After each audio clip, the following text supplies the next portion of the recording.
Escucha nuestros programas completos con análisis y conversaciones junto a los líderes del sector energético, cuando quieras y desde donde estés.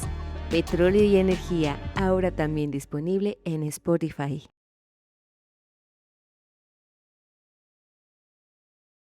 México se encuentra en medio de una creciente presión por garantizar el abasto energético del país.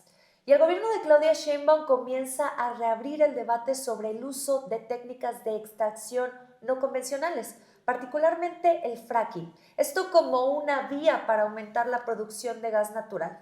El país, aparte, enfrenta una alta dependencia de las importaciones de Estados Unidos que ronda más o menos 70% del consumo nacional, lo que coloca esta llamada seguridad energética en el centro de la discusión pública y estratégica. Pero las instituciones, el gobierno mexicano está listo para darnos esta soberanía y seguridad energética de la que tanto se habla. Hoy en el Daily Energy tenemos un programa especial para platicar con un especialista respecto a este tema.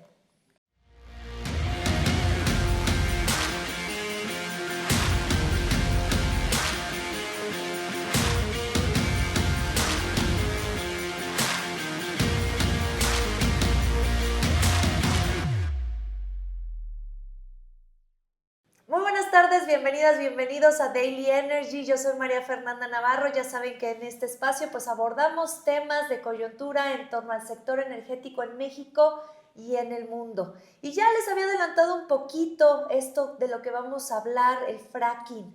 Aunque durante la administración de Andrés Manuel López Obrador se descartó impulsar esta técnica, pues ahora las condiciones del mercado energético como la volatilidad geopolítica y la urgencia por fortalecer la soberanía energética están obligando a reconsiderar a este gobierno la postura en torno al fracking. Sin embargo, más allá del debate político y ambiental, pues surge esta pregunta clave. ¿Tiene las autoridades energéticas, específicamente Petróleos Mexicanos, la capacidad técnica, financiera y operativa para implementar este tipo de proyectos de alta complejidad? Para analizar este escenario, hoy conversamos con Fluvio Ruiz Alarcón. Él es experto en política energética, ex consejero profesional de Pemex y académico del Centro de Investigación y Docencia Económicas, CIDE. ¿Cómo estás, Fluvio? Gracias por acompañarnos. Al contrario, Fer, un gustazo como siempre estar con mis amigos de tantos años de Petróleo y Energía. Oye, pues te agradezco mucho en tu apretada agenda que tienes que nos hayas dado un espacio justamente para platicar acerca de este tema.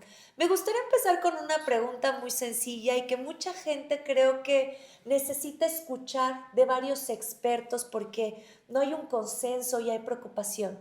¿Qué opinas acerca del fracking en México? ¿Sí o no? ¿Es dañino? ¿Es malo? ¿Cuáles son tus perspectivas? Mira, es una técnica que ha evolucionado con los años, como lo ha evolucionado una operación de ojos, una cesárea, ¿no? Son técnicas que se van volviendo menos agresivas. ¿No? No quiere decir que sean inocuas, no quiere decir que haya un fracking sustentable ni nada. Por supuesto, como toda actividad humana que tiene que ver con una cierta interacción con la naturaleza, pues tiene daños que son los que hay que ir mitigando con el proceso. Pensemos simplemente en la industria, estas imágenes del siglo XIX que nos trazaba Federico Engels, por ejemplo, en muchos artículos, pues bueno, esas condiciones de prácticamente ausencia de higiene del mundo laboral, en fin, pues han ido evolucionando. La industria extractiva en general ha ido modificando las regulaciones existentes y demás. Entonces, sí es una técnica como todas que tiene un efecto en el medio ambiente, pero en los aspectos críticos de esta técnica, la tecnología ha ido evolucionando en un sentido positivo. Por ejemplo, algo que se dice con toda razón, ¿no? El tema del consumo de agua, ese se ha venido reduciendo, cada vez se puede reciclar más, incluso se puede utilizar la llamada agua congénita, la que está intrínseca en los yacimientos, se utilizan químicos menos agresivos o sea, no quiere decir que no sean agresivos, pero ya lo son menos, y en general las formas de perforación han logrado evolucionar, y también la experiencia y la capacidad regulatoria en diversos lugares, en particular en Estados Unidos, ¿no? Entonces creo que sigue siendo, como cualquier actividad humana, insisto, pensemos los accidentes que ha habido en otras industrias, ¿no? Tremendos, bueno, es justamente lo que hay que evitar, pero bueno, hay una evolución positiva. De todas maneras, es importante la vigilancia social, de todas maneras es importante dotar de capacidades efectivas a quienes tengan que supervisar esta actividad. Ya. Ahora te hago esta pregunta porque obviamente durante las últimas semanas el tema del fracking ha estado en el debate público, Claro. debido a que pues desde septiembre más o menos de 2025 el gobierno de Claudia Sheinbaum pues dijo necesitamos alcanzar soberanía energética, seguridad energética, y preocupa, declaró que preocupa esta dependencia que tenemos Claro. del gas natural que importamos desde Estados Unidos. Y el fracking ha sido como una de las propuestas, aunque no se le menciona en Palacio Nacional, no se dice este Sí, nombre en claro. específico, Bueno, en lo he esta notado época, bastante que no mencionan la claro, palabra fracking, pero sí se ha propuesto como una solución. ¿Tú cómo lo ves en general este plan que tiene el gobierno de Claudia Sheinbaum pues para alcanzar la soberanía energética a través de varios elementos, incluido el fracking? sí, eso es importante decirlo. A ver, como comentábamos hace unos minutos, mantienen ciertos riesgos ambientales, hay que decirlo, pero la situación actual en la que estamos frente a Estados Unidos, que más que de dependencia es de franca vulnerabilidad, ¿no? Porque al depender del 75% en general y en más del 90% si quitamos del balance a petróleos mexicanos, es decir, lo que produce, lo que extrae Pemex y utiliza para sus propios procesos, pues lleva también unos riesgos. O sea, no es que la situación actual no tenga riesgos, tan los tiene que se ha hecho necesario hacer un balance entre los riesgos en los que estamos ahora, de franca vulnerabilidad, porque no solamente es por la cantidad, ¿no? El porcentual de nuestra dependencia, sino que su origen es una sola fuente. O sea, hay países que dependen, yo suelo poner el ejemplo de Japón, pero podríamos hablar de Singapur o de Francia, que no tienen hidrocarburos, sin embargo tienen una muy importante industria de refinación, son excedentarios. Estos tres países venden refinados al mundo, sin tener hidrocarburos. Obviamente dependen al 100%, pero sus fuentes de aprovisionamiento están diversificadas, están a un precio accesible y hay cierta seguridad en el abasto, ¿no? Que bueno, en el caso de Francia con la invasión de Rusia a Ucrania también se salieron algunos temas, ¿no? Pero bueno, esos países tienen una dependencia, pero no la situación de vulnerabilidad. Entonces, esta vulnerabilidad trae riesgos intrínsecos, incluso no solamente los geopolíticos, ¿no? Que se han exacerbado con la presencia de Donald Trump en la Casa Blanca, sino los climáticos. Los vivimos hace unos años con la helada en febrero en Texas, ¿no? Muestra también, en el caso de refinados, por ejemplo, cuando había o cuando hay huracanes en el Golfo de México y se cierran refinerías, Estados Unidos, por normatividad además muy entendible, ordena que se garantice el abasto interno primero, ¿no? Entonces, existen esos riesgos.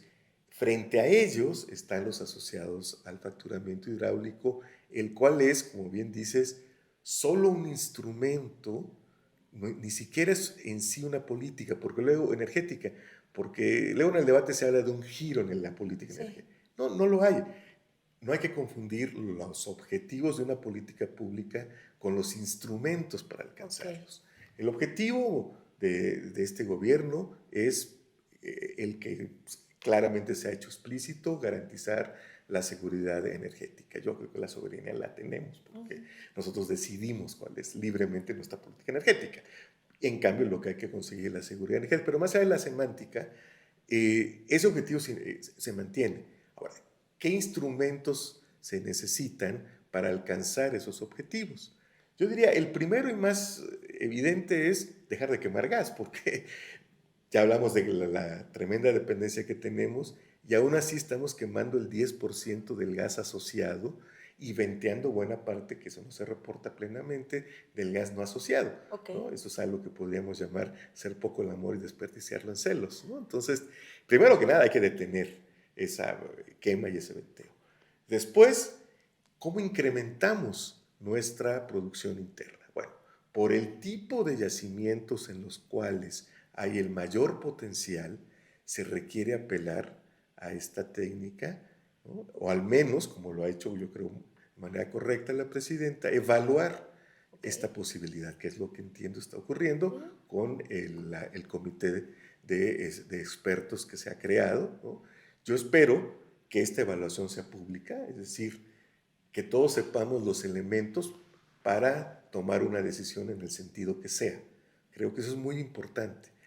Sería un grave error político decir sí o no y sin explicar por qué sí o por qué no. Cuáles son los elementos que se tomaron en consideración, insisto, frente al riesgo que ya implica la situación de vulnerabilidad. Eso es otro elemento, ¿no? El desarrollo de los yacimientos donde ya sabemos que hay lo que se conoce como recursos prospectivos, ¿no? Es decir, donde el tipo de formación dan a pensar que puede haber un potencial importante, que básicamente en nuestro país es la cuenca de Burgos y la zona de Tampico-Misantla, ¿no? Y de hecho, que la zona de Tampico-Misantla pues es una zona histórica, es lo que se conoció como la faja de oro, donde nació la vida petrolera del país. Bueno, entonces tenemos estos recursos. Otro elemento es el regresar a explorar de manera intensiva. En la administración anterior se recurrió fundamentalmente a lo que se conoce como exploración de jardín, se abandonó la exploración en nuevas fronteras geológicas, eso hay que hacerlo, eso es básico en la industria.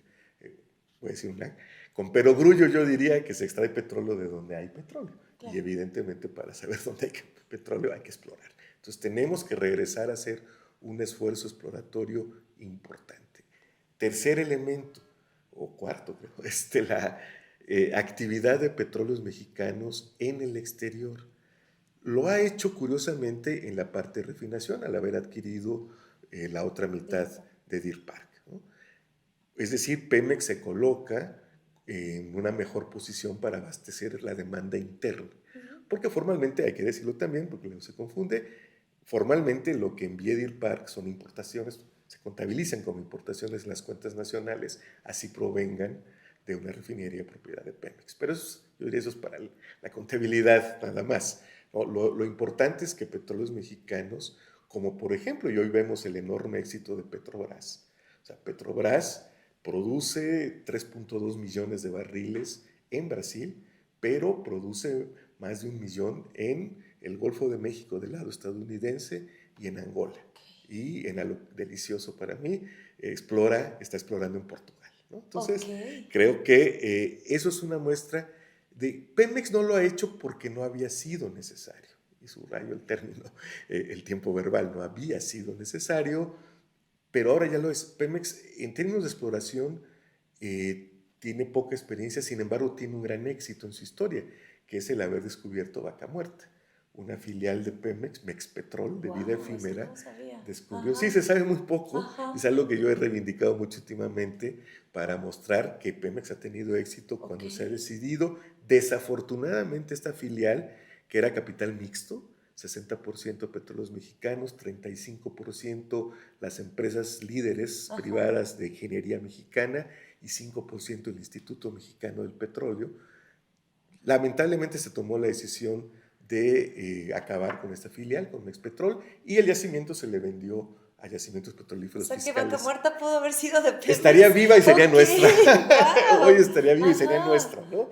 Entonces, ese tipo de actividad, y pues, no es para conquistar el mundo, es para que Pemex tenga mayores posibilidades de satisfacer la demanda interna. Quizás, estoy consciente, no es el mejor momento para plantearlo por las dificultades financieras, pero sin duda está ahí. Creo que Pemex puede buscar sociedad. En Colombia, por ejemplo, hay, se sabe ahora, hay un gran potencial gasífero, hay una buena relación, y si como yo espero se mantiene la misma opción política en Colombia, con la que yo abiertamente lo digo, simpatizo, podríamos buscar un cierto tipo de acuerdo, o si no, bueno, ver cómo participar del lado estadounidense en sociedad, adquiriendo algunas empresas, directamente buscando, en fin, pero vamos a necesitarlo.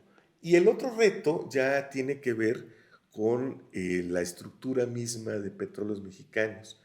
El fracturamiento hidráulico, el recurso al fracturamiento hidráulico masivo, requiere una gran agilidad, una gran flexibilidad por diversos motivos. Habría que revisar, ¿no? Yo no podría hacer una afirmación contundente en uno u otro sentido, pero habría que revisar si la estructura actual de Petróleos Mexicanos permite esta flexibilidad operativa. Okay.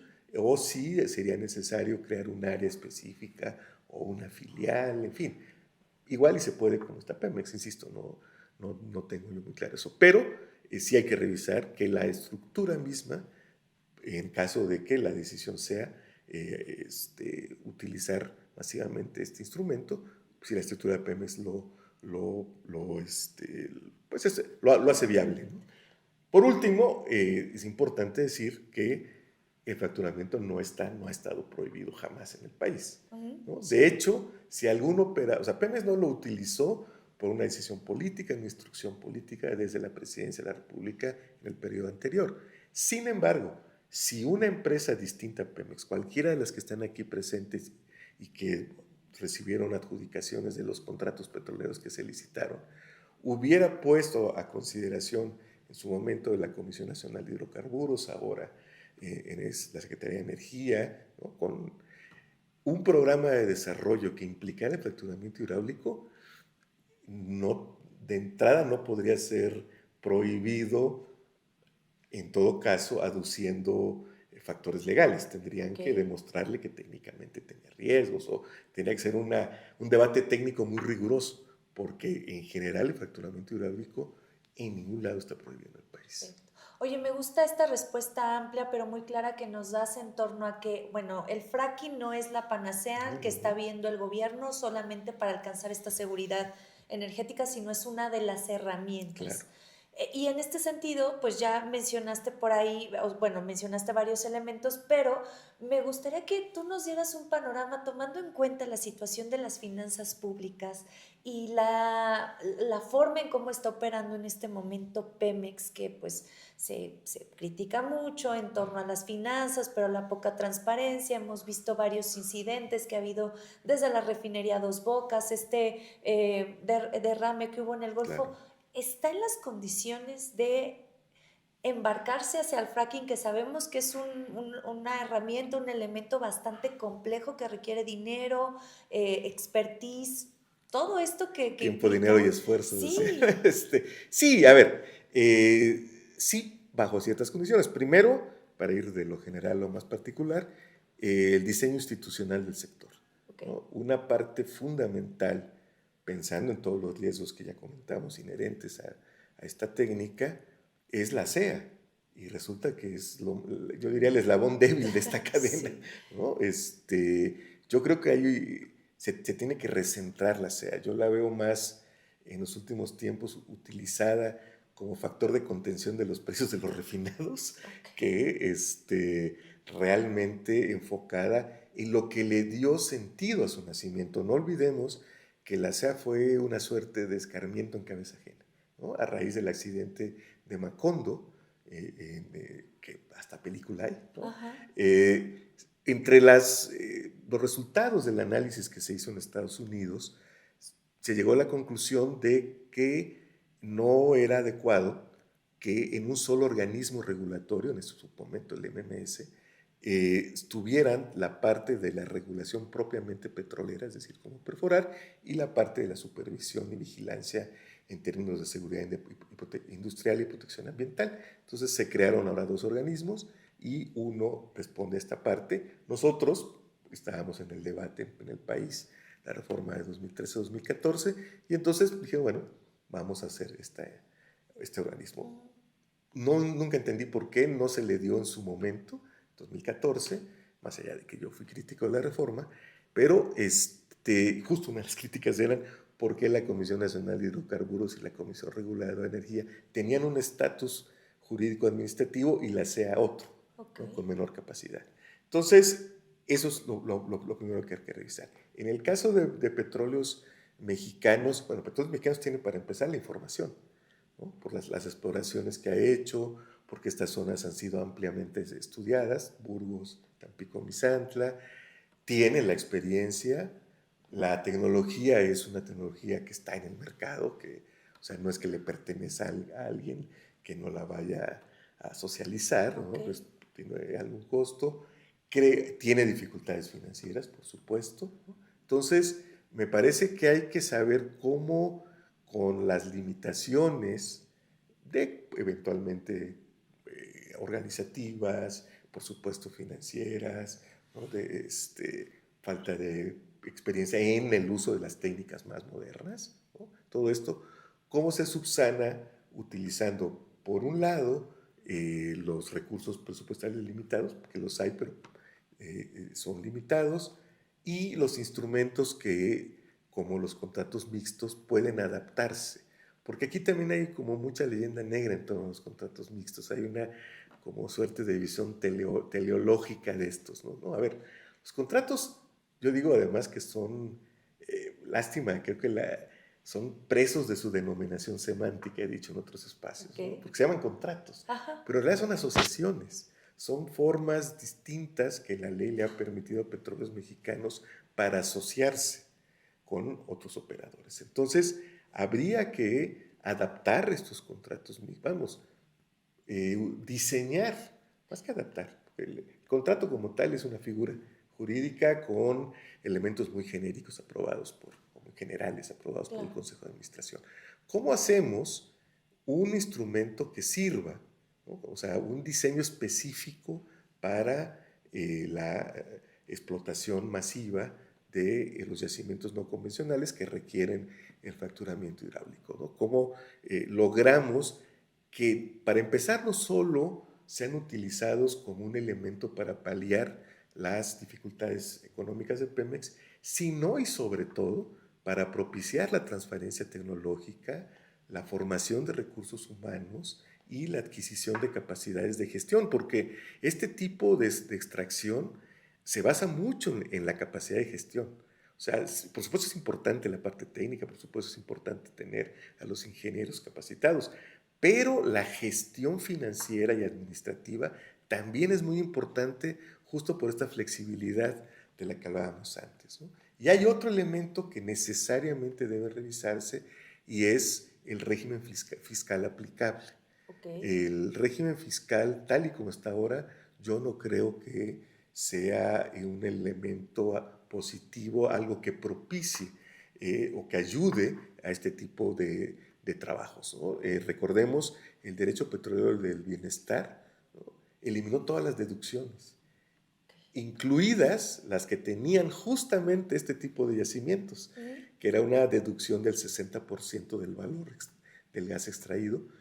Eso se eliminó, y justo en el momento que quieres incentivarlo. Entonces creo que más que modificar solamente tasas, que es lo que ocurre, hay una tasa diferenciada entre el petróleo crudo y el gas, lo que hay que hacer es un diseño específico para el gas y porque en general tenemos esa necesidad, y también otro específico ya con este tipo de yacimientos. Hay que revisar elementos como recuperación de costos, deducciones, incluso no perder de vista, yo diría, en el diseño de este nuevo régimen fiscal, que yo insisto que es necesario, que el objetivo, por eso es importante nunca de perder de vista cuáles son los objetivos de política pública, que el objetivo es extraer gas, que lo que le importa al país es extraer gas, no recibir muchos ingresos fiscales adicionales por la extracción del mismo, como pueden ser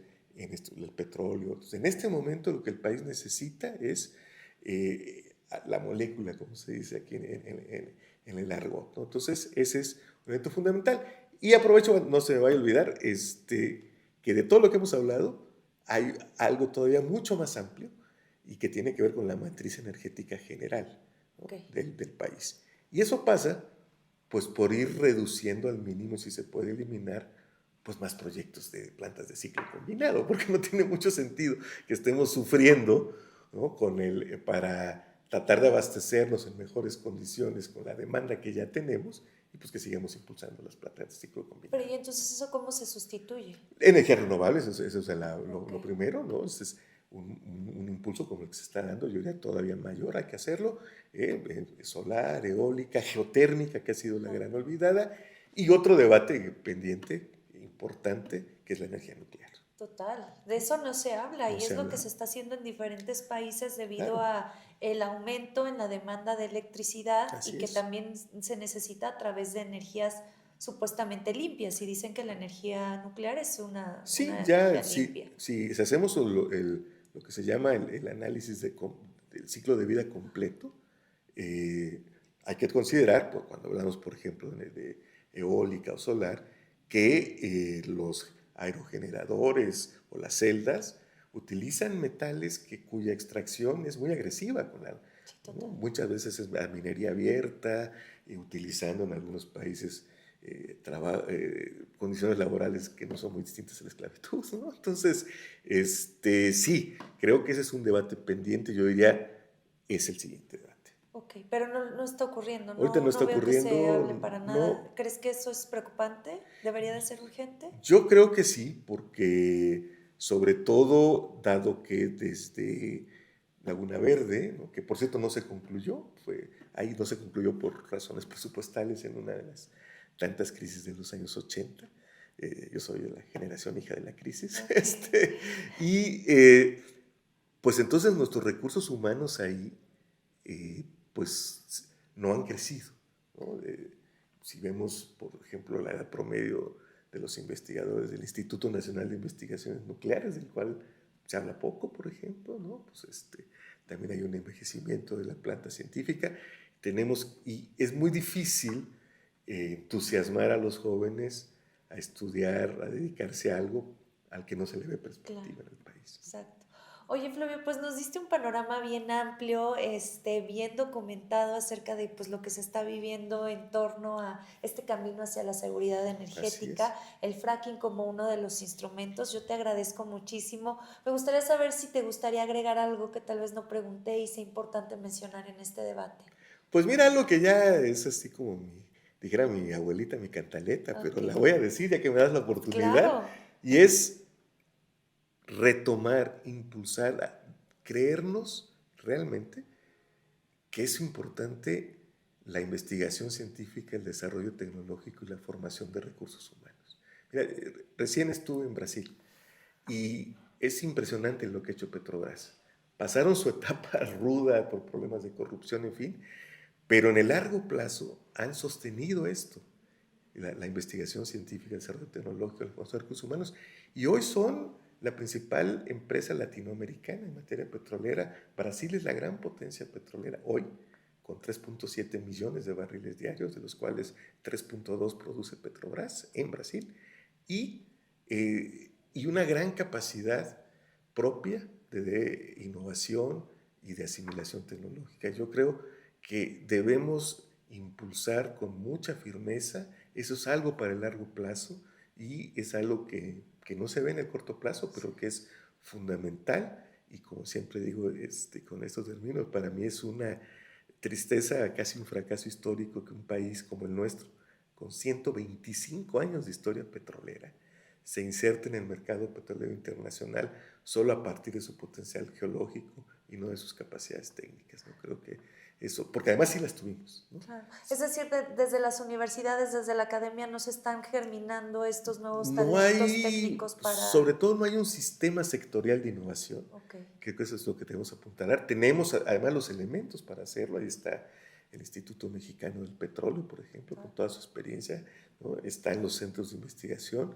Debemos encontrar la forma de articular todo lo que sí existe, de ver qué nos hace falta y sobre todo de financiar con decisión esto que es un proyecto sin duda de largo plazo importante para el país. Perfecto. Qué placer platicar contigo respecto a estos temas. De verdad tienes un panorama súper amplísimo. No por nada eres uno de los especialistas energéticos más importantes del país. Te agradezco que hayas venido a Daily Energy. Muchísimas gracias, Fer. Muchas Gracias. gracias y siempre a la orden.